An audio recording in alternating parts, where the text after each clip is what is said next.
समय की बात है, नगर में कोई प्रवचन चल रहा था और श्री रामानंदाचार्य जी बैठ करके सुन रहे थे। तो प्रवचनकर्ता ने कहा, राम के भरोसे बैठ जाओ, राम जी सब आनंद करा देंगे।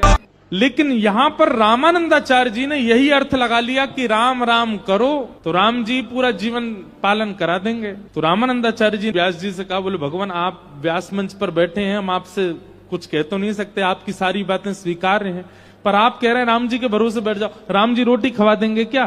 तो व्यास जी थोड़े से क्रोध में आ गए और क्रोध में आके उन्होंने कहा, हाँ, 24 घंटे के अंदर अगर राम जी ने मुझको रोटी खवा दी तो मैं स्वयं आप सबके सामने वचन लेता हूं कि जीवन भर राम नाम और प्रभु श्री राम का गुलाम बन के रहूंगा। लेकिन शर्त यह 24 घंटा में रोटी राम जी खिला जाएं। मैं कोई प्रयास नहीं करूंगा, मैं केवल राम राम जपूंगा। अज्ञात जगह जाऊंगा ताकि कोई परिचित पहुंच ना जाए, कहीं व्यास जी पहुंच ना जाए, कोई व्यवस्था मेरे लिए भोजन की ना कर दे, इसलिए अपरिचित अज्ञात जगह जाकर के राम राम जपूंगा। रामानंदाचार्य जी चले गए। कहीं दूर पहाड़ों के पास नदी के किनारे पहुंचे, वहां पर एक विशाल वट का वृक्ष प्रसाद खोल के सामने रखा ही था।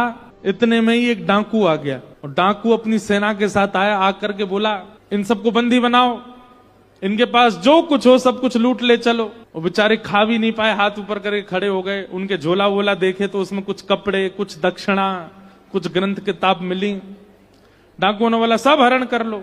तभी एक सिपाही बोला, बोले महाराज 56 भोग भी है, आपकी आज्ञा हो तो पालें, बढ़िया गुलाब जामुन पूड़ी सब्जी सब दिख रही है। डाकू बोला, हाँ हाँ बैठो, सब लोग उड़ाना शुरू करो। अब सब लोग जैसे ही बैठे, इतने में ही उसने जैसे ही ऊपर देखा पेड़ पर, वहां रामानंदाचार्य जी बैठे राम राम कर रहे थे, राम राम राम राम नीचे देख रहे थे। डाकू बोला, मिल गया, षड्यंत्रकारी मिल गया, इसको नीचे उतार के लाओ। नीचे उतार करके लाए। रामानंदाचार्य जी ने हाथ जोड़े, राम राम राम राम राम चल रहा था उनका। बोले ये इसी की चाल है, ये किसी राजा का गुप्तचर है, इसने हमारे लिए विषैला भोजन यहाँ रखवा दिया ताकि हम लोग खाएं और खा करके हमारी मृत्यु हो जाए या हम बेहोश हो जाएं और ये पकड़ के हमको राजा के पास ले जाए। सब संग के बोले, हाँ यही लग रहा। बोले अब एक काम करो, इसको हाथ पैर बांधो, इसका मुंह खोल के इसी को खिलाओ।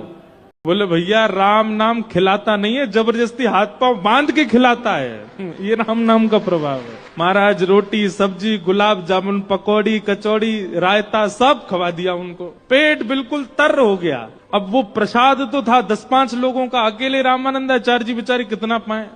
खाते खाते खाते नर भर गया पूरा।